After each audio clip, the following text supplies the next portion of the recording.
I am now joined by my friend and comrade Matt McManus. Matt, do you want to introduce yourself? Hey, how's it going, Ben? Thanks for having me on. So my name is Matt McManus. I'm a professor of politics at Whitman College. I'm also a sometime contributor to a bunch of different outlets, including Jacobin, Marion West, and Aereo. And I'm the author of The Rise of Postmodern Conservatism, amongst other books.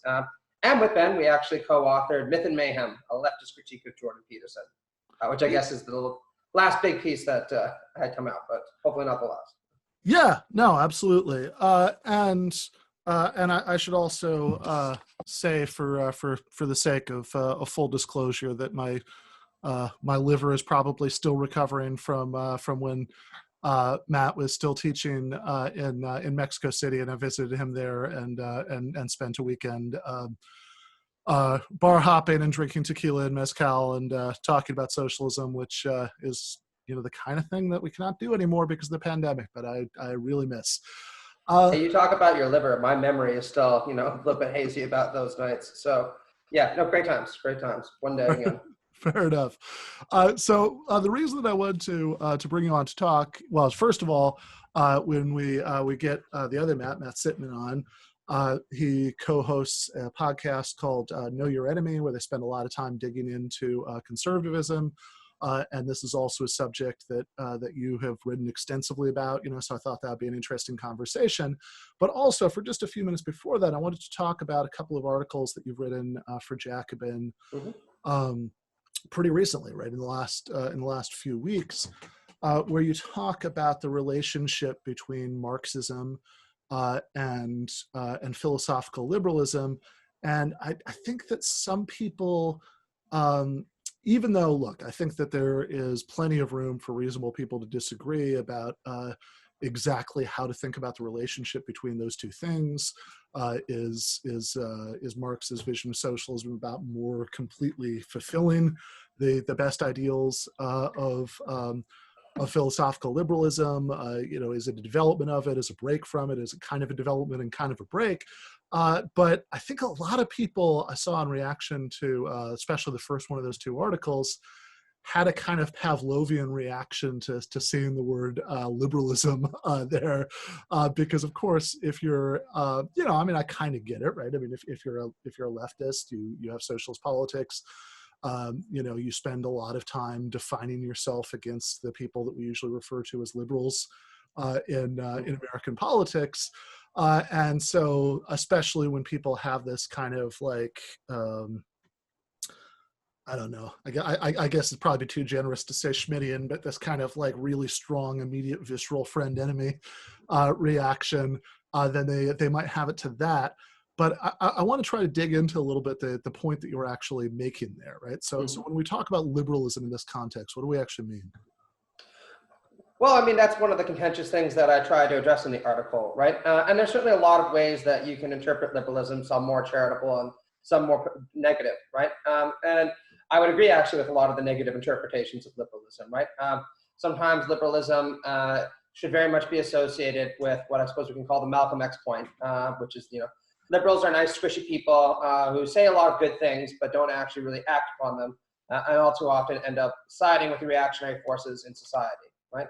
I think liberalism can also be interpreted as an ideological superstructure for defending capitalist relations, and that's another problem, right, that we can talk about. But the point that I was trying to make in the essay was that a more charitable way that we can interpret liberalism is as a doctrine that's committed to moral equality, right? And particularly a modernist doctrine committed to moral equality. Now, that doesn't mean, of course, that liberals are committed to the idea that people should be equal in fact.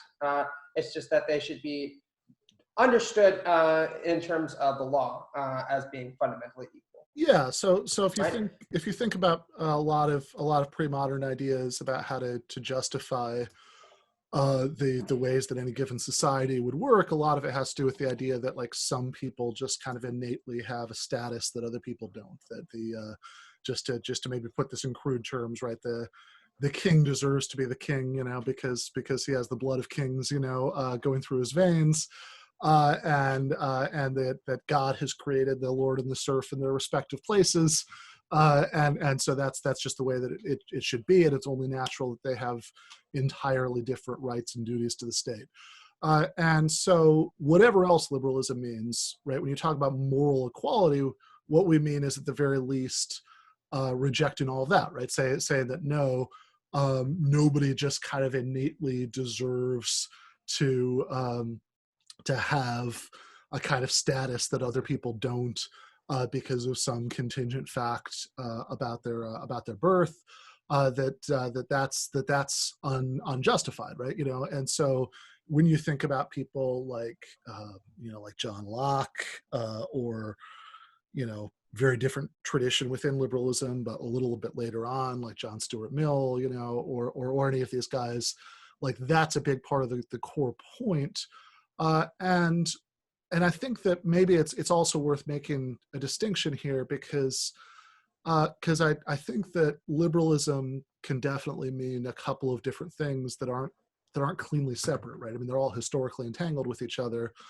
But one thing it means is what you just said, right? Which is more or less how John Rawls, who I kind of think of as the sort of culminating figure in this kind of philosophical liberal tradition. Oh, absolutely.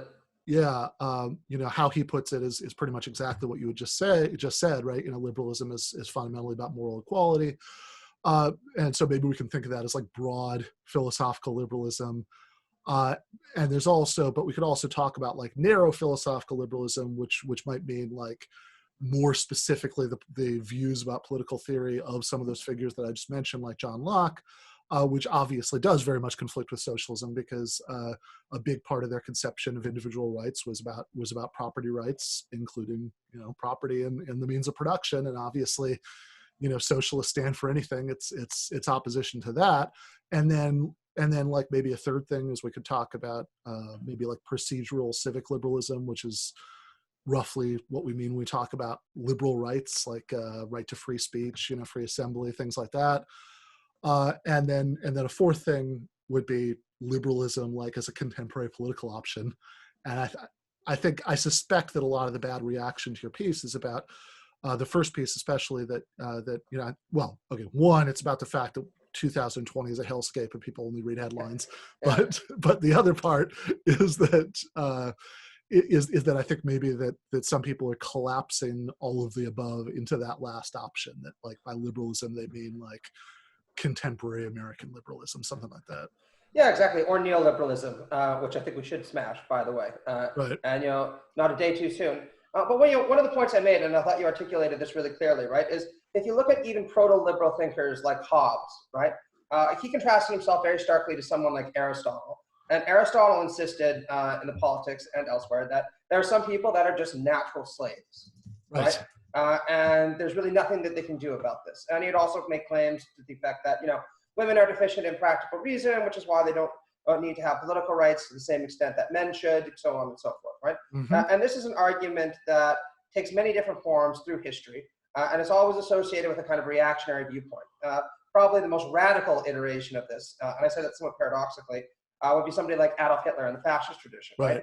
At one point, Hitler says, and again, I apologize for the language, right, that the so-called Jewish doctrine of Marxism, with its egalitarianism, is contrary to what he calls the aristocratic principle of nature, which is that some are higher and some are lower, and of course he casts this in racist terms, right? And he says, if this so-called Jewish doctrine of Marxism and its equality is allowed to reign over the earth, it's going to mean the destruction of all life on the planet, right? So there's extreme manic paranoia about the potential for equality to just wreak havoc on humankind, right? Contrast that with somebody like Hobbes, right? Hobbes will say, as a good proto-liberal thinker, in the state of nature, all people are equal. And he'd say, even a man who's more intelligent and strong than anyone else can easily be defeated by two other individuals, or you can just kill him in his sleep, right? So everyone starts off in this position of equality, and any inequalities that result thereafter have to be justified, whether you're talking about in terms of justifications because of political efficiency or economic efficiency and so on and so forth. And the argument that I made in the article was that once we recognize liberalism as a doctrine about moral equality in this sense, there's a lot of ways socialists can engage in conversations with liberals, right? And this is something that I think Rawls points out really effectively in his book, right? Which is that if liberals really do believe in this doctrine of moral equality, there's a significant problem in the longstanding liberal support for things like economic inequality, right? Since you should be committed to this idea that everyone's going to have a good life, since everyone's life is equally important to them and should be equally important to the state, right? And what I say is that if we want to start having these conversations, looking at the work of writers like Rawls or Martha Nussbaum or Ronald Dworkin would be a good place to start, since there's a lot of theoretical materials there which should be amenable to a socialist outlook, right? Yeah, no, for sure.